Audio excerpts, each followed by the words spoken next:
Hizi ni ripoti za millardayo.com na Ayo TV kutoka mkoani Tanga. Leo tunazungumza na mzee Kibwana Ali ambaye yeye ni mwenyeji wa mkoa wa Tanga. Anatueleza mambo mbalimbali kuhusiana na mkoa wa Tanga tunaoyafahamu na tusiyoyafahamu. Je, unafahamu kuwa wanaume wengi wa bara, yani kutoka mikoani, wakija Tanga hawarudi? Au unafahamu sifa mbalimbali za mabinti wa Kitanga? Mzee Kibwana Ali, tueleze juu ya asili ya neno Tanga. Lilitoka wapi au linatokana na nini? Neno Tanga asili yake ni shamba. Ni shamba ambalo wakazi wa mwanzo wa Tanga walikuwa ni kabila la Kibondei. Na ilikuwa wakiishi kule kisiwani, kule nje kidogo ya Tanga baada ya kuvuka bahari pale. Si pale ukivuka bahari mbele kule kuna kisiwa. Ilikuwa akikaa pale juu wa Bondei. Sasa Kibondei shamba linaitwa Ntanga. Sasa hivi wakisema yeye naita Ntanga kwa maana naenda zangu shamba, wanakuja pale Mkwakwani kwa ndio kwenye mashamba yao, ndio shamba lao. Mkwakwani, ule uwanja wa Mkwakwani wa mpira ule, ilikuwa ndio shamba lao, kwa wanakuja pale naita Ntanga na kwenda naenda zangu shamba, wanakwenda pale Mkwakwani. Ndio jina la Tanga asili yake lilivyotokea. Kwa Tanga ni shamba. Ukiachana na yote, Tanga inafahamika zaidi na watu wa michezo kutokana na uwanja maarufu, uwanja wa Mkwakwani. Asili ya neno Mkwakwani linatokana na nini? Mkwakwani, mkwakwa ni mti. Unazaa matunda fulani hivi. Wanapenda sana wanyama, tumbili, manyani. Unaitwa mkwakwa. Inakuwa meupe, miti yenyewe inazafu, inajanya kama kivuli. Ilikuwa iko mingi sana pale. Ndio pakaitwa Mkwakwani, yani sehemu ambayo mikwakwa iko mingi, Mkwakwani. Hii ndio asili ya neno Mkwakwani, Ni nisba, Kiarabu anasema ni nisba, umeelewa? Panasibishwa na hiyo mikwakwa, mahala penye mikwakwa mingi. Kwa nini Tanga inaonekana kuwa ni eneo la jamii ya watu wenye ustaarabu zaidi? Ukiuchunguza sana ustaarabu huu unatokana na Uislamu. Sababu Uislamu Tanga umekuja zamani sana. Umeelewa? Na hii dini ya Kiislamu ndio imesababisha kuwafanya watu wa Tanga wana huruma, wana mapenzi, umeelewa? Ni wapole, wanaweza kuishi na mtu mwingine yoyote. Tatizo la watu wa Tanga ni wao wenyewe kwa wenyewe. Lakini kwa mgeni hawana tatizo naye. Tanga imekuwa ikisifiwa kwa aina ya vyakula vyake. Historia ya vyakula vya Tanga ni nini hasa kwa sisi tusiofahamu? Tanga ni mji ambao umezungukwa na bahari. Umeelewa? Kwa hiyo kwa kuzungukwa na bahari, kwanza tunatumia sana samaki watu wa Tanga. Umeelewa? Alafu kuna zao linaitwa nazi, minazi. Chakula cha Tanga ili kiwe kitamu lazima kiunganishwe na nazi. Kwa hiyo wali, kuna ndizi, umeelewa, sijui ni maharage, umeelewa, sijui mikate ya kumimina, vitumbua, yani vitu vyote vingi sana vinapikwa kutumia na hiyo kitu inaitwa nazi. Ndio vitu vya Tanga, miogo ya nazi, magimbi nazi, umeelewa? Sema wamekuwa ni wataalamu, ni wabobezi jinsi ya kuvitumia hivyo, kuvipika na kuviandaa, umeelewa? Kuna shekhe mmoja anaitwa Muhammad bin Ali al-Habshi, anasema alamatul iman hubbul watan. Alama ya imani ni kupenda mji wako ule, mji kwenu, kupenda pale kwenu, au uzalendo. Kwa uzalendo leo nipelekea kuisifu Tanga, na nitaendelea kuisifu kwa sababu ndio ninapopajua. Kama utanichukua utanipeleka Arusha, nikakaa, nikapakumbuka, nikapajua, nitapasifu. Kwa ile ambayo nitayaona wapi? Nitayaona Arusha. Sio kwamba naipendelea Tanga kwa sababu ndio ninayoijua. Na aghlabu sipendi kusema urongo. Napenda kusema kile kitu ninachokijua cha ukweli. Ndio dini yangu inavyonituma. Unaelewa? Unaweza ukatueleza tabia za wanawake wa Kitanga kwa sisi ambao hatuzifahamu ni zipi? Kwa kweli kitu kikubwa kilichowafanya wanawake wa Tanga wakapata sifa, umeelewa? Pamoja na kwamba kuna maneno mengi, umeelewa? Lakini tasfia, usafi mkubwa, uchujo kabisa ni Uislamu. Uislamu ndio ufanya mwanamke wa Tanga akawa bora, akawa mzuri, msafi, kwa sababu unajua mwanamume kwa mwanamke, anachokitafuta mwanamume kwa mwanamke ni toa, kutiiwa, kusikizwa. Umeelewa? Sasa wanawake wa Tanga hilo wanalijua na wanalifanyia kazi. Mara nyingi ni wasikivu, wana adabu, ni watiifu, umeelewa? Achilia ziada ya usafi, kupika vizuri, kujipamba vizuri, umeelewa? Kama nilivyokuambia, Tanga ilitawaliwa na Waarabu, ilitawaliwa na Wazungu, alafu pia walikuja Wahindi kwa wingi mwanzo. Kwa hiyo kuna tamaduni karibu 3 hizi zilijichanganyika hapa Tanga, watu wameziiga kuchukua. Kuna matamaduni za katika yale mapenzi yao, kuna Uhindi humo ndani, kuna Uarabu mwingi, kuna uzungu pia na humo ndani, umeelewa? Kwa hivi ndio vinavyowapa sifa wanawake wa Tanga. Wanawake wa Tanga ni wasafi sana. Wanajua kupika kweli, alhamdulillah rabbil alamin. Wanajua kujipamba, wanajua kuvaa, ni wazuri, umeelewa? Wewe ukimpata shekhe wote na Arusha, magari ya Arusha utakuwa uyaoni kabisa, yakienda kuona akirudi huku tu. Mtaani kumekuwa na maneno mengi, na baadhi ya maneno watu wengi wanasema ukipata mwanamke wa Kitanga hutoki. Hili lina maana gani? Watu wanaweza kutafsiri kama vile hawatoki kwa sababu wamerogwa, umeelewa? Lakini sio kurogwa, umeelewa? Kama ni uchawi, basi uchawi umejificha kwenye haya mazingira na kutajia mimi: usafi mwingi, utiifu, kula vyakula vizuri vinavyopikwa na kina dada zetu, umeelewa, mama zetu.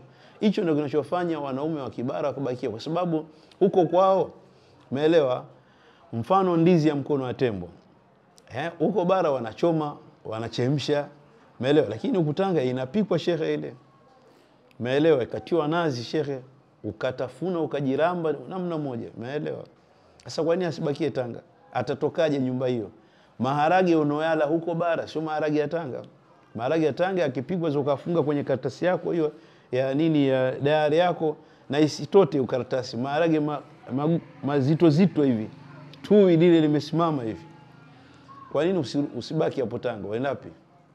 Umeelewa? Ni kwa sababu hiyo, mapishi mazuri, mapenzi mazuri ndani, adabu, utiifu. Na chapati pia nzuri. Hivyo ndio vitu vyote, ni vyakula vyote hivyo. Si kwamba nimetaja vya nazi tu, na hata hivyo mafuta wakipika wanapika vizuri, sio mchezo. Chapati ya mamangu ukiona, mimi huwa naambia watoto wangu, chapati ya mamangu mzazi, vile mkono wa usogeza kwenye chapati, ile chapati inajikunja, inshallah iko laini, sio mchezo. Tanga imekuwa ikisifika kwa ngoma mbalimbali za asili kama vile baikoko na ngoma nyingine. Asili ya ngoma hizi ni zipi hasa?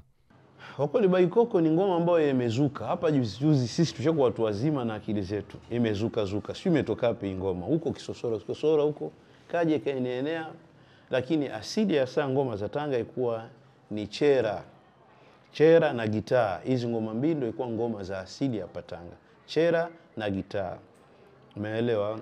Huko zamani kulikuwa na misoma, lakini hiyo misoma pia iache ni mbali sana. Baadaye ukaja hizo chera na gitaa, umeelewa?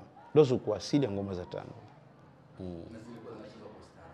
Kwa ustaarabu sana, wakijitahidi sana, wakivaa vizuri na wakiimba nyimbo ambazo zina maana, umeelewa, zina ujumbe, umeelewa, sengine kusifu nchi, umeelewa, kusifu dini, kusifu mji wa Tanga, kusifu watu wa Tanga, umeelewa, zilikuwa na ujumbe mzuri. Sengine wenyewe wakigombana wenyewe kwa wenyewe, wakipiana mipasho, huu kamjibu yule, kamwambia nani, vitu kama hivyo. Kwa zamani watu walikuwa wakigombana namna ya kukishana. Wallahi, kupitia hizo ngoma zao. Na hata mkipatana pia. Ukipatana pia hivyo hivyo. Mambo ya mapenzi sasa bwanake. Mwanamke wa Tanga ukigombana naye, basi zawadi ya au adhabu ya kumpa ni kumtafutia kanga ukampelekea, sio umpige makofi. Mpande wa kanga. Maana yake ni zawadi, umeelewa? Sababu unapompiga atazidi kukasirika, lakini ukimpa hidayah, tahabu watafaswahu. Ni hadithi ya Mtume. Pia ni mikono na zawadi, mtapendana, umeelewa? Unaasa nini wanaume ambao wamekuwa wakiwapiga wake zao? Mwanamume mzuri, umeelewa? Mwanamume mzuri ni yule ambaye adhabu zake hazimalizi kwa wanawake. Mwanamke si sababu ya kupigwa wala kuonewa. Ile arrijalu kawamuna ala nisai, wanaume ni wasimamizi kwa wanawake. Sio kwamba usimamizi ndio umshike roho kila saa, mwapigana, mwaminyana, hapana. Unaweza kumsimamia kwa kumtekelezea matatizo yake. ile imsaku bimaarufi au tasrihi bihsani, maana ile imsaki kumzuilia, maana umzuilie asihitaji mahitaji mengine kwa watu wengine. Mahitaji yake yote uyatekeleze wewe mumewe pale nyumbani, umlishe vizuri, umvishe vizuri, awe na nyumba nzuri ya kisasa, hata wageni wake wakija hapati aibu. Hiyo ndio imsaku bimaarufi, ndio umemzuia kwa wema. Sasa sio amri nini. Mara nyingi mwanamke ukimchukulia amri, ghadhabu kila saa, huwa atakukimbia tu. Hawapendi hivyo. Hawapendi hivyo. Hata mnyama ukimlea, kama utatumia sana amri na fimbo kila saa, atakukimbia tu. Lakini kama unamtumia upendo, kumtekelezea anataka, ale kwa wakati, tena kula vizuri, avae vizuri, mwanamke atakupenda shekhe. Hakuna ugomvi. Ugomvi sio solution. Sio solution. Kwa nini zamani wanaume wengi walikuwa ndio wanaenda sokoni na sio wanawake? Nini hasa kilikuwa kinasababisha wanaume waende sokoni wakafuate mahitaji na sio wanawake? Sheria ya dini mpaka leo inataka hivyo. Wanaume ndio waende sokoni, kwa sababu mwanamke ni mtu wa kustiriwa, mtu wa kuhifadhiwa. Umeelewa? Kwa sababu mwanamke hata akivaa bado yuko uchi. Sababu ile shepu ya mwanamke ukiona sina kufurahisha. Kule kufurahi maana yake ni uchi. Umeelewa vizuri? Sasa mwanamke anatakiwa kuhifadhiwa, sio kutolewa. Lakini inapobidi tu, wanawake nao wanapenda kwenda sokoni kwa sababu sisi wanaume hatujui zaidi vyakula. Wewe utakwenda kununua ndizi, umekuja huku ni mbichi hazikuiva vizuri, lakini akienda yeye mwenyewe ni hodari. Umeelewa? Kwa sababu wanazipika kila siku. Lakini sunna na utaratibu wa dini hasa ni mwanamume aende sokoni, mwanamke akae nyumbani. Hata kule kupika ni wajibu wa mwanamume, wala mwanamke hataki kupika. Mwanamke atakiwa ajipambe tu kila saa akufurahishe wewe. Basi hataki kupika wala kufua. Zidi akifanya vile ni fadhila akusaidia tu. Lakini si majukumu yake. Yeye ajipambe akuzalie watoto. Hata kule kuwanyonyesha pia watakiwa umlipe akusaidia. Si kazi yake. Azae tu atoke pale, akitoka ni wako, mtafutie maziwa ule, mtafutie uji, wewe mwenyewe sele lake. Kwa majukumu ya mwanaume ni kumtunza. Majukumu ya mwanaume ni kumtunza mke wake. Imsaki bimaarufi ni kule kumtunza, umvishe, umlishe, apate vitu wewe, maji samaki ya haja kweli. Umeelewa? Samaki wa haja ni samaki wa aina gani? Samaki wa haja maana ni samaki mkubwa, samaki mzuri. Sio samaki tu. Sio kasikia dagaa damu usema samaki. Ile ni dagaa. Umeelewa? Samaki wapo kina kuku maji hao, kina sultani. Umeelewa? Na aina nyingi, kina changu, kina chafi, maji samaki, majodari, hao ndio samaki. Tanga kumekuwa na mwingiliano wa makabila mengi. Makabila maarufu zaidi ya mkoa wa Tanga ni makabila gani? Kabila maarufu kitaja Tanga hasa ni Mdigo na Msegeju. Na hao ndio ambao walikuwa wameenea huko coast baharini. Umeelewa? Lakini katika watu wa mwanzo wale niliokuambia walikuwa kitoka kule kisiwani kuja zao huko ni Wabondei, wale wa Muheza wa Bondei. Umeelewa? Sasa hao wa Bondei wana wenzao wanaitwa Wasambaa na Wazigua. Ndio maana kuna tarehe ambayo inazungumzwa kwamba asili ya Wazigua na Wasambaa, Wabondei na Wasambaa, asili yao ni hao Wazigua. Yaani Mzigua ndio mama alozaa Mbondei na akamzaa Msambaa. Na ndio maana mataifa matatu haya yanaelewana kilugha. Ukikichunguza Kisambaa kinaingiliana na Kibondei. Ukichunguza Kibondei kinaingiliana na Kizigua. Umeelewa? Ni taifa moja asili yao. Hawa ndio wenzetu kwa mji wa Tanga. Lakini hao walibaki humu coast. Wako Korogwe, Lushoto, wako huko Handeni, Mkata huko. Umeelewa? Lakini Wadigo na Wasegeji ndo center of town ya Tanga hii, ndo wenyewe hasa watu wa Tanga. Ndo hao watu wa Mikota Mikubimina, hao watu wa Pronzi, hao watu wa Pweza, watu wa Ngisi, ndo hao. Mdigo na Msegeju yani waweza kusema kama ni atifu tafsiri, yani ni watu wa karibu tu. Umeelewa? Sijui nisifananishe na nani, sijui makabila mengine. Labda kusema Mpemba na Mzanzibari labda mfano. Yani ni watu wa karibu sana. Ni wao kwa wao. Mdigo na Msegeju the same tu. Umeelewa?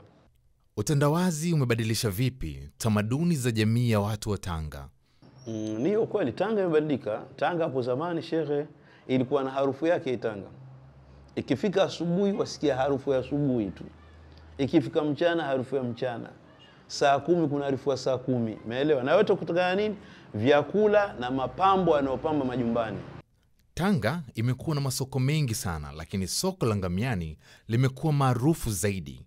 Nini maana ya Ngamiani kwa wasiofahamu? Ngamiani yani mlangamia. Mlangamia ni mti unatambaa hivi. Sasa miti hii inaonekana ilikuwa mingi maeneo yale. Umeelewa? Ndio pakaitwa Ngamiani. Yani ukitaka milangamia iko hapo Ngamiani. Si kwa sababu kwa kufugwa ngamia, hakuna ngamia anafugwa. Hiyo milangamia ilikuwa ni mingi mitaa hii, inaitwa Ngamiani. Umeelewa? Ni miti inatambaa tambaa. Siku hizi ipo, lakini paka uende mbali huko Mwambani, huko Mwakidila, tena maporini utaikuta ipo, lakini aghalabu sana hao waganga wa Kiswahili wanaitumia sana, inazaa kiazi cha mlangamia. Ukikipata hicho ni kitu kikubwa sana katika tiba. Wenyewe wanatumia hizo. Huu ndio mwisho wa simulizi wa mambo mbalimbali ambayo ulikuwa uyafahamu kuhusiana na mkoa wa Tanga. Mimi naitwa Mzalendo TZA.